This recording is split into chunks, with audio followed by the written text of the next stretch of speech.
So if you're all ready, and the timer, okay, let's begin. As the older sibling of twin 5-year-olds, I can tell you quite honestly that they get into a lot of mischief. But something that I find very interesting is almost every time that Allie and Noah are about to do something that will more than likely get them in trouble, if you sit them down and explain the situation that what they're about to do probably isn't the best idea, they'll almost always reconsider and decide against it. Now, I'm not saying that I'm comparing my 5-year-old siblings to the Prime Minister of Japan, but it's actually totally what I'm doing. Because this was what I was first faced with as a thought when I received today's question. Will Shinzo Abe succeed in getting Japan's constitution rewritten? And the answer, quite simply, is no. Although he's trying very hard to abolish the 9th article of Japan's constitution, ultimately, he's not going to succeed. But in order to elaborate upon this answer, we'll look to 3 separate points. First, we'll look at a little bit of background, or why Japan's Prime Minister even wants to rewrite the Constitution in the first place.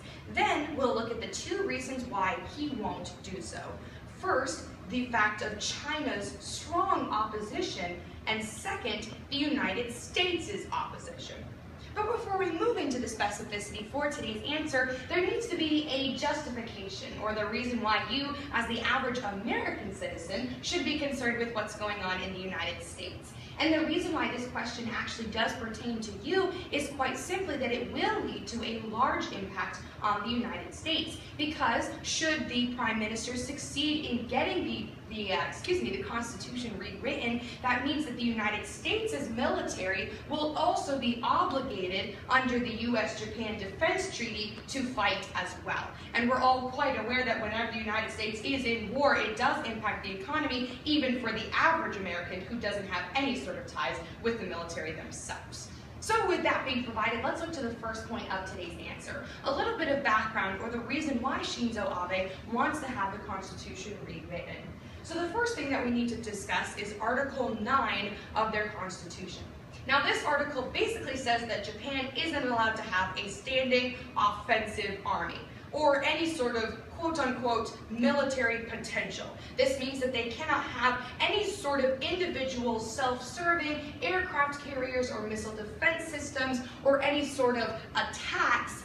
They're not able to launch them. The only time that Japan is able to exercise the force of their military, because they do actually have one, is in self-defense. And as Al Jazeera reported on May 11th, Japanese Prime Minister Shinzo Abe is moving ahead to try and reform Article 9 of Japan's Constitution.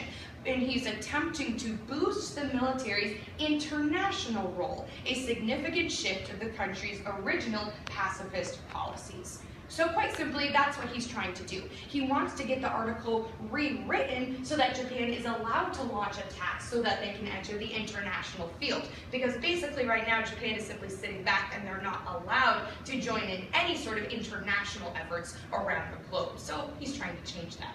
But this leads us to the first reason why ultimately this is not going to happen. The fact of China's very, very strong opposition against it. Reuters reported that China's foreign ministry urged the United States to act and speak cautiously after America's Secretary of Defense expressed opposition to any moves by China to undermine Japan.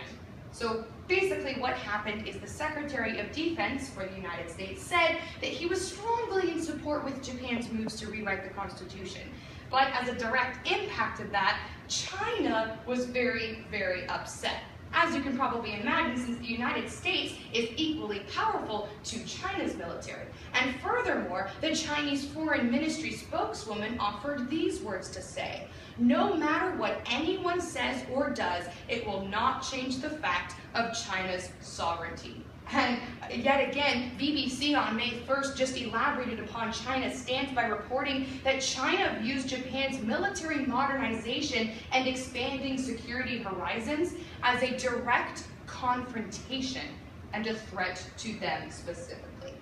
So that's the answer. China is viewing Japan's military modernization as a direct threat to them. And they're saying that Japan's decision to carry on with this attempt to rewrite their constitution is specifically because they want to threaten China, and no other reason. Obviously, that's not actually what's going on, but that's how China views the entire situation.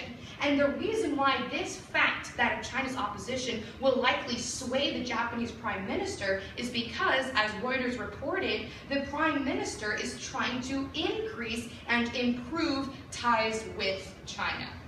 So because he's trying so passionately to improve relations with China, the fact that they're so strongly against his plan to rewrite the Constitution will probably sway him against carrying out his reformation attempts.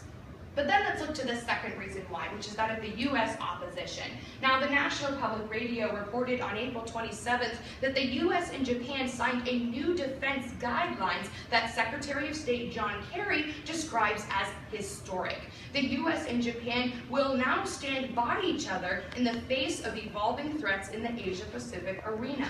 But in light of these new guidelines, as Fox reported, many high-level politicians think they're enough. With the U.S. comes the missile defense systems and aircraft carriers that Japan could ever need.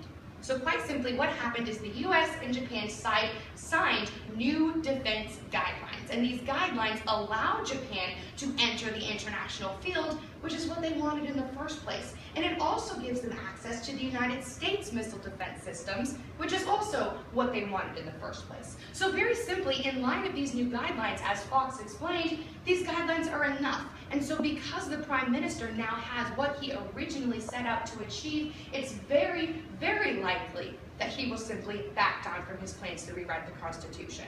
And that was the original question today. Will Shinzo Abe succeed in getting Japan's constitution rewritten? My answer is no. Similarly to how my siblings, Ali and Noah, would often back away when they realized how problematic their actions will be, I'm assuming, and many of the other people around the world are also assuming, that Shinzo Abe will follow in a similar path. So thank you very much for listening today.